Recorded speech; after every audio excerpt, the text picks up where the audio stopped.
Look, it's not selfish desires that keep you from the fullness of God. It's ignorance and stupidity. And it's not the sin of self that stops you reaching enlightenment. It's your very motivation for enlightenment. It's not that you're slaving like mad for the man next door to become enlightened. You're slaving for yourself to become enlightened. And that's because of self-interest.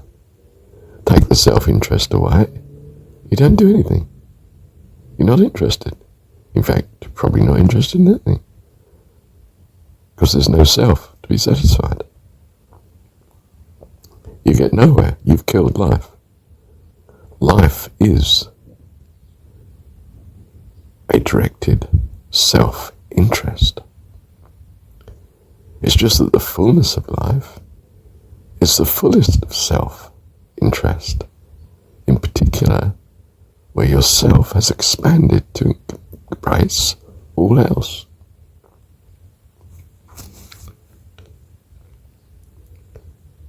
If you took away all selfish desires, you wouldn't seek enlightenment, because you are seeking it for yourself.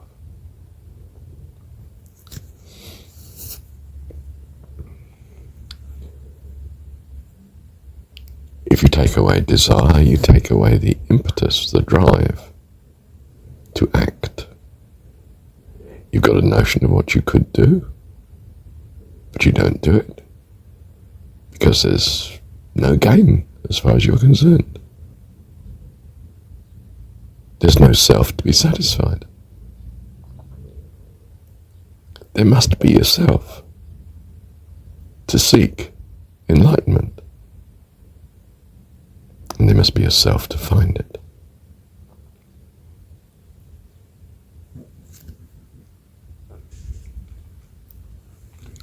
What happens? You start selfish. You may seek God for all the wrong reasons, like really you want to be a miracle worker, or you want this fabulous, welcomed everywhere healer ministry. Or you want to be held in high regard by the church, or whatever your religion is. You want to be seen as a guru, priest, or whatever. But on your way, if you make progress at all, it will be because you increase self. You increase it, first of all, to more of those that you find beneficial to you. They're the helpful ones, the wise ones, the generous ones. As time goes by, you enlarge that to include more and more others.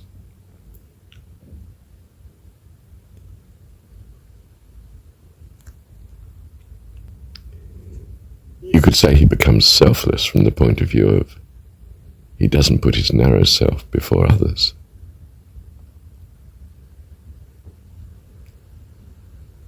But that is true right up to the last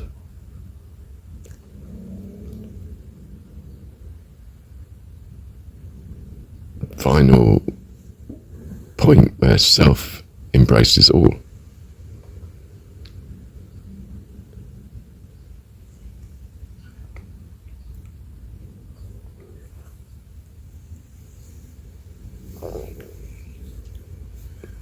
So we do not despise self or self-interest.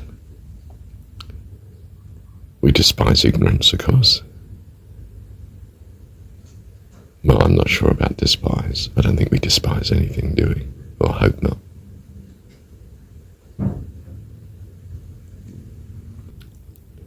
We should long to help, shouldn't we, and rescue from the consequence of ignorance. Lack of the fullness of the enjoyment of the glory of God and all heaven.